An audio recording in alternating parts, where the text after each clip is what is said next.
நமசிவாய நம. ஜோதிடமும் ஆன்மீகமும் இதை பற்றி பேசி பேசி பேசி வாய் தான் வலிக்குது. ஜோதிடம் ஆன்மீகம் ரெண்டும் வந்து இது பண்ணுறீங்க அது பண்ணுறீங்க பரிகாரன்ற பேரில் கொள்ளடிக்கிறீங்க, இதை செய்கிறீங்க அதை செய்கிறீங்க, ஏன் இந்த மாதிரி எல்லாம் ஜோதிடர்கள் செய்கிறீர்கள் அப்படின்னு நிறைய பேர் பேசிக்கிட்டே இருக்காங்க. ரீசன் என்னன்னா, சில பேர் செய்த தவறான சில அணுகுமுறையால் பாதிக்கப்பட்டவர்கள் கதறத்தான் செய்வாங்க. ஸோ எல்லாமே வந்து அடுத்தவங்களுக்கு வரும்போது தக்காளி சட்னியாக தான் இருக்கும், நமக்கு வரும்போது அது ரத்தமாக நமக்கு ஃபீல் பண்ணுவோம். அப்படி பண்ணக்கூடாது. எல்லாருக்குமே அடிச்சா காயம் வந்துருச்சுன்னா அது ரத்தமானன்ற உணர்வு யாருக்கு இருக்கோ அப்போ வந்து இந்த மாதிரி தவறுகள் வந்து நடக்காமல் இருக்கும். ஸோ பரிகாரங்கன்ற பேரில் காட்டக்கூடிய வழிமுறைகள் தவறாக இருக்கும் பட்சத்தில் பாதிக்கப்பட்டவர்கள் கதறத்தான் செய்வார்கள். ஸோ ஏன்னா பணத்தை கொடுத்து ஏமாந்துருக்காங்க இல்லையா. ஸோ அதனால வந்து இந்த மாதிரி பேச தான் செய்வாங்க. ஆனால் ஒட்டுமொத்தமாக அதில் எல்லாமே தப்புன்னு சொல்லிடக்கூடாது, அது தவறான செயல். பரிகாரங்கள் அப்படின்றது உங்கள் பிரச்சனையை வந்து நீங்கள் வந்து இப்போ ரொம்ப சிம்பிளாக சொல்லணும்னா, உங்கள் வீட்டு குழாயில் தண்ணி வரணும். தண்ணி வர இடத்துல ஏதோ ஒரு இடத்துல நல்லா அடைப்பு வந்துருச்சு, டேப்பை திறந்தீங்க தண்ணியே வர மாட்டேங்க. அப்போ என்ன பண்ணுவீங்க, அந்த டேப்பை வந்து ரிலீஸ் பண்ண அந்த அடைப்பு வந்து ரிலீஸ் பண்ணுறதுக்கு என்ன வழியோ அதை வந்து நம்ம கண்டுபிடிச்சி அதை கிளியர் பண்ணால் அந்த அடைப்பு நிற்கி அந்த குழாய்க்கு வந்து தண்ணி வரும். அதை வந்து நீங்கள் பயன்படுத்திக்கலாம். இதுதானே லாஜிக்கு. பரிகாரன்றதும் அப்படிதான். ஒரு வார்த்தையில் சொல்லணும்னா, பிண்டம் சீரானால் அண்டம் சாதகமாகும். உங்களுக்குள்ள வரணும் அந்த சில விஷயங்கள். உங்க உடல்ல வந்து மொத்த இயக்க சக்தியும் எங்க இருக்குன்னா ஹியூமன் பாடியில தான் இருக்கு. மிகப்பெரிய ஒரு ஆராய்ச்சி கூடம் மனித உடல் தான். இங்கே ஏற்படக்கூடிய ரசாயன மாற்றம், உடல்ல சுருக்கக்கூடிய வேதியியல் மாற்றம், ஹார்மோன்ஸ் மாற்றம் சொல்றோம்ல, அந்த மாற்றத்தால தான் எண்ண ஓட்டங்கள் சிதறுகிறது. அந்த எண்ண ஓட்டங்கள் சிதற காரணமாக இருக்கிறது கிரகங்கள். ஸோ என்னங்க மேலே இருக்கிற கிரகத்துக்கும் இதுக்கும் என்னங்க சம்பந்தம் சொல்லுவாங்க சில பேர். லக்னத்துக்கு 12ஆம் பாவத்தில் சுக்கிரன், ஆட்சி பெற்ற சுக்கிரன் 12ல் இருக்குது. ஸோ நிறைய இருக்குங்க சொல்லணும்னா. சில விஷயங்களை வந்து வெளிப்படையாக சொல்ல முடியாது இல்லையா. ஸோ அதனால் ஒரு ஜாதகத்தில் ஒரு ஆண் தன் வாழ்க்கை பாதையை பேட்டர்னையும் மாற்றிக்கிறாங்கன்னா அவங்க உடலில் சுருக்கக்கூடிய ஹார்மோன்ஸோட அளவு அதிகமாக இருக்குன்னு அர்த்தம். ஸோ அதனால் அவங்க செல்லக்கூடிய பாதையும் வந்து தவறான வழியில் இருக்குன்னு அர்த்தம். அதே தான் வந்து மாற்ற முடியாது, அளவை குறைச்சிக்க முடியும். அதை வந்து குறைச்சிக்கணும்னா ஆன்மீகம் உங்களுக்கு ஒரு ஒழுக்கத்தை போதிக்கும்.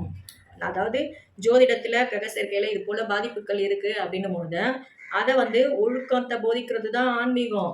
உனக்கு இந்த மாதிரி பிரச்சனை வருது, அப்போ உன்னை கண்ட்ரோல் பண்ணோம் அப்படின்னு நம்ம சொல்கிறோம் இல்லையா. அப்போ எப்படி கண்ட்ரோல் பண்ணுவாங்க, ஆன்மீகத்தை வந்து உள்ளே கொண்டு வந்தாங்க நம்மளுடைய முன்னோர்கள். அந்த ஆன்மீகம் வந்து என்ன பண்ணோம்னா ஒழுக்கத்தை போதிக்கிறது. அந்த ஒழுக்கத்தை போதிக்கும் போது ஒரு ஒரு கட்டுப்பாடு. ஸோ ஒரு கட்டுப்பாட்டுக்குள்ளே நம்ம ஒரு லைஃப் பேட்டர்ன் நம்ம கொண்டு போகிறோம்னு அர்த்தம். இந்த நாளில் இது செய்யாதீங்க அப்படின்னு ஒரு பேட்டர்னை கொண்டு வந்துட்டாங்க. வெள்ளிக்கிழமை இறை வழிபாடுன்னு வச்சாங்க. வெள்ளிக்கிழமைன்றது சுக்கிரனோட நாள். செவ்வாய்ன்றது இறை வழிபாட்டோட வச்சாங்க. செவ்வாய் வந்து மங்களகாரகன், செவ்வாயும் சுக்கிரனும் கடத்திரக்காரகன், மறந்துடக்கூடாது. ஆனால் அந்த நாளில் நம்ம ஆளுங்க இறை வழிபாட்டை கொண்டு வந்து வச்சாங்க. ஏன் கேள்வி வருது இல்லை. ஏன்னா ரெண்டுமே வந்து ஹார்மோன்ஸ். ரெண்டுமே வந்து செவ்வாய் வந்து ரத்தக்காரகன், சுக்கிரன் வந்து காமகாரகன். அதெல்லாம் வந்து வழக்கத்துக்கு மாற சில விஷயங்கள், சில எண்ண ஓட்டங்கள்லாம் அதிகமாகும். அந்த நாளில் வந்து இறை வழிபாடு கொண்டு வரும்போது ஓட்டங்களின் தன்மை வந்து குறையும். ஸோ செவ்வாய்க்கிழமை பக்தியாக இருக்கணும், வெள்ளிக்கிழமை விரதம் இருக்கணும் சொல்கிறோம்ல, இதெல்லாம் ஒழுக்கத்தின் அடிப்படையில் கொண்டு வந்து உருவாக்கப்பட்டவை. ஸோ நிறைய விஷயங்கள் இருக்குது. ரொம்ப உங்களுக்கு புரிகிற மாதிரி சொல்லணும்னா, ஒரு கேரக்டர் வந்து நம்ம வீடுகள்லேயே நம்ம சுற்றி இருக்கவங்க நட்பு வட்டாரங்கள்லாம் பார்த்திங்கன்னா நல்லா ஒரு ஹார்ட்னு சண்டை போடுற டைப்பாலாம் இருப்பாங்க. ஸோ சண்டை போடுற டைப்பாக இருப்பாங்க. ரொம்ப வந்து ரூடாக ஆஷா பிஹேவ் பண்ணுறவங்க இருப்பாங்க. நிறைய வார்த்தைகளை பேசி அடுத்தவங்க காயப்படுத்தவங்க இருப்பாங்க. இவ்வளோ கேரக்டரும் ஒரு கேரக்டர் பண்ணிக்கிட்டே இருக்கும். இவ்வளோ விஷயங்களும் இந்த சபரிமலைக்கு அப்பா ஐயப்பாவுக்கு மாலை போடும்போது மட்டும் பாருங்கள், எங்கே அந்த கேரக்டர் போச்சுன்னே தெரியாது. அவ்வளோ ஜெனியூனாக ஒழுக்கமாக இருப்பாங்க அந்த மாலை போடுற அந்த டைமில் மட்டும். ஸோ அந்த டைமில் மட்டும் வந்து தன்னைத்தானே கட்டுப்படுத்திட்டு வாழ்வாங்க. ஸோ அப்போ அவங்களால வந்து அந்த கட்டுக்குள் கொண்டு வருவது ஆன்மீகமாக இருக்கும், இந்த பக்தி மார்க்கமாக இருக்கும். அவங்க நினச்ச எல்லா டைம்லேயும் இருக்கலாம், ஆனால் அவங்களால அந்த மைண்டு வந்து அவங்களுக்கு அதுக்கு சப்போர்ட் பண்ணாது. இந்த டைமில் நிறைய பார்க்க இருக்கணும்னா நான் இருந்துருவேன்னு பக்தியாக ஆன்மீகமாக தன்னுடைய அந்த தீய பழக்கங்களை விலக்கி விட்டுட்டு இருப்பார்கள் மாலை போடுற டைமில். ஸோ அந்த இடத்துல முன்னே வந்து நிற்கிறது எது, ஆன்மீகம் தான். ஸோ இது போல் நிறைய விஷயங்கள் எல்லாம் இருக்குங்க.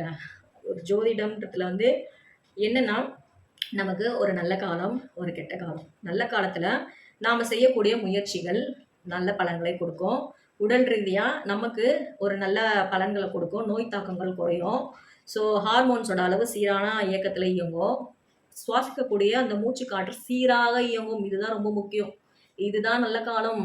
ஸோ நமக்கு வந்து எப்படி ஃபீல் ஆகும் அப்படின்னா, இந்த டைம்ல நம்ம நெறைய ஹார்ட் ஒர்க் பண்ணிட்டே இருப்போம். உழைக்கிற உழைப்புக்கு பலனே இல்லாம இருக்கும். சடனா அந்த பலன் கிடைக்கும். ஸோ அப்பதான் வந்து நமக்கு வந்து என்னன்னா, மைண்ட் கரெக்ட்டா வந்து ஆக்டிவேட் ஆகும். சில கோயிலுக்கு போயிட்டு வரும்பொழுது ஒரு பாசிட்டிவான வைப் எல்லாம் நம்ம ஃபீல் பண்ணுவோம். அது எவ்வளோ இடத்துக்கு போயிருப்போம், நம்ம வந்து அது உணராம இருப்போம். ஒரு குறிப்பிட்ட ஒரு இடத்துல போகும்போது ஆத்மார்த்தமா உட்காரும்பொழுது, ஒரு நல்ல வைப் நமக்குள்ள ஃபீல் ஆகும். எவ்வளவோ கோவில்ல இதெல்லாம் இயற்கையா நடக்குது. இல்லன்னு மறுக்க முடியுமா நம்ம? ஸோ அதெல்லாம் வந்து அந்த ஃபீல் அந்த இடத்துல நீங்க உணரும்பொழுது, உங்களுடைய ஆத்மா, உங்களுடைய எண்ணங்கள் சந்தோஷப்படும்.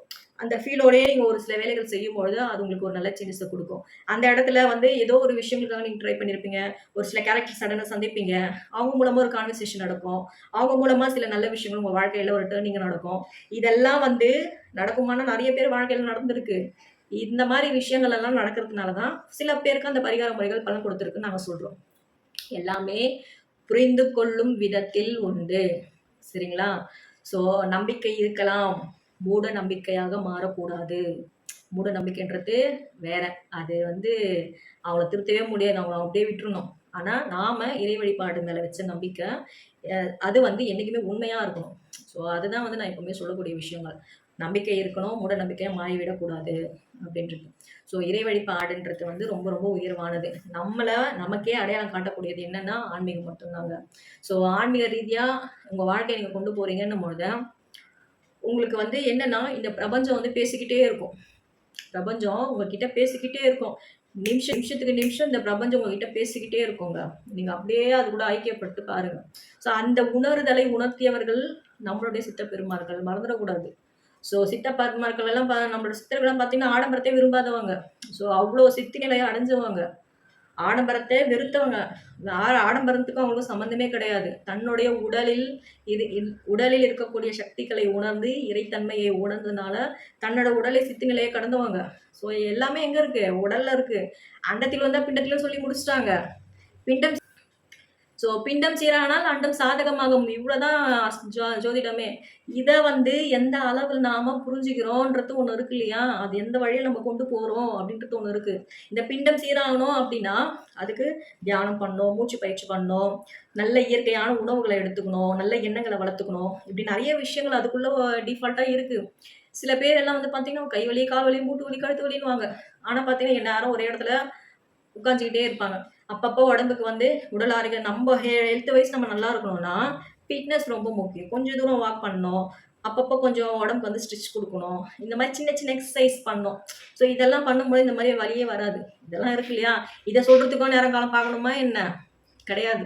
ஸோ பிராக்டிகலா யோசிக்கணும். பிராக்டிகலான விஷயங்கள வந்து நம்ம மூவ் பண்ணி செய்யணும். இப்படிலாம் நெறைய இருக்கு. உடல் ரீதியா நாம ஆரோக்கியமா இருந்தோம்னா, நடக்கக்கூடிய விஷயங்கள் நமக்கு நல்லதாக இருக்கும். ஒருத்தவங்க வந்து பாதிப்புல ஆறாங்கன்னும் பொழுது, மென்டல் வைஸ் மட்டும் அவங்க எப்பவுமே அஃபெக்ட் ஆகவே கூடாதுங்க. நான் ரொம்ப அதுதான் நினைப்பேன். உடல் ரீதியா ஒருத்தவங்க பாதிச்சாங்கன்னா கூட, மருந்து எல்லாம் குடுத்து அவங்க சரி பண்ணிடலாம். உள்ள ரீதியா பாதிச்சவங்கள என்ன மருந்து குடுப்பீங்க? யோசிச்சு பாருங்க. எத்தனையோ பேரு நான் பார்த்துருக்கேன். ரொம்ப நல்ல ஹை பிக்ல இருந்தவங்க, அவங்கள வந்து மென்டல் வைஸ் அஃபெக்ட் ஆக்கி, ஒரு டிப்ரஷன் ஜோனுக்குள்ள போயி, கடைசியில அவங்களோட லைஃப் பேட்டர்னே டோட்டலா வாஷ் அவுட் ஆயிடுச்சுங்க. இதெல்லாம் நம்ப நெறைய பேர பார்க்க முடியுது இந்த மாரி. அப்போ அந்த உள்ளத்த பாதிக்கிற அந்த விஷயங்கள செய்யக்கூடியவங்க, அதோட கர்ம பலன் அனுபவிச்சுட்டு தானே இருக்காங்க. இப்ப தோஷம், தோஷம், தோஷம்னு நாங்கலாம் சொல்றோம் இல்லையா? இந்த 2 கிரக சேர்க்கையை சேர்ந்தால் தோஷம், இந்த கிரகம் இந்த கிரகத்தை பார்த்தால் தோஷம் அப்படின்னு. அது எங்கருந்து வருதுன்னு நெனைக்கிறீங்க? அந்த போல ஒரு விஷயங்கள் ஒரு குடும்பத்துல ஒருத்தவங்க பண்ணிட்டாங்கன்னும் பொழுது, அந்த பாதிக்கப்பட்டவங்க அந்த உள்ள எண்ணத்தோடயே உயிரை விடுறாங்க அப்படின்னும் பொழுது, அதோட தாக்கம் செய்த நபர்களை வாழடி வாழ தொடர்ந்து செஞ்சுக்கிட்டே இருக்கும். இதுதான் வந்து இந்த குடும்ப ரீதியா தொடர்பு குடும்பத்துக்கே அது போல கிரக அமைப்பெல்லாம் அமைஞ்சிரும். ஸோ நெறைய விஷயங்கள் இருக்கு. இத பத்திலாம் பேசணும்னா அத டீப்பா கொண்டு போயிட்டே இருக்கோங்க. ஸோ அதனால வந்து ஒழுக்கத்தை போதிப்பது ஆன்மீகம். அந்த ஆன்மீகம் நம்மளுடைய வாழ்க்கையோட தொடர்பு கொண்டவை. நம்ம செய்யக்கூடிய எல்லா விஷயங்கள்லயும் ஆன்மீகம் கலந்திருக்குன்னு தான் சொல்லுவேன். எதுவுமே இல்ல கலக்கலன்னுலாம் சொல்லவே முடியாது. ஸோ எல்லா நேரத்திலயும் வந்து நேரம் காலம் பார்க்கணுமா அப்படின்றதே இல்ல. ஒரு உயிர காப்பாத்தணும்னா அந்த டைம்க்கு வந்து நல்ல நேரம் இன்னும் வரலன்னா பார்க்கக்கூடாது. அது தவறான செயல். ஸோ எதுக்கு பார்க்கணும், ஏன் பார்க்கணும்னு ஒண்ணு இருக்கு. பிரிச்சு பார்த்து தெரிஞ்சு அதுக்கேற்ற மாரி பலன்கள் சொல்லி, அதுக்கேற்ற மாரி சில அணுகுமுறைகள் எல்லாம் நம்ம கையாளும்போது தான், ஸோ இது போல ஒரு பாதிப்புகள் எல்லாம் இல்லாமல் ஒரு சீரான ஒரு அளவுல, சீரான ஒரு வழிமுறையில ஜோதிடம் செல்கிறதுன்னு சொல்ல முடியும். ஸோ இதுக்கு வந்து மேஜரா வந்து தேவையானது நம்மளுடைய புரிதல் மட்டுமே. ஸோ ஊர் வாய மூட முடியாது இல்லையா? அதனால பேசுறவங்க பேசின்னு தான் இருப்பாங்க. நம்மளுடைய சரியான புரிதல்கள் இருக்கும் பட்சத்தில், நாம சில பேருக்கு நல்ல விதத்த வந்து கைட் பண்றோன்ற பட்சத்தில் எதுவும் தவறு வராது. ஸோ நெறைய விஷயங்கள் இருக்கு. ஸோ ஜோதிடம் மற்றும் ஆன்மீகம் சார்ந்த தகவல் எல்லாம் நீங்க மேலும் மேலும் தெரிஞ்சுக்கணும்னா, என்னோட சேனல வந்து சப்ஸ்கிரைப் பண்ணிக்கோங்க. நன்றி, வணக்கம், வாழ்க நலம், ஓம் சிவாய நமः.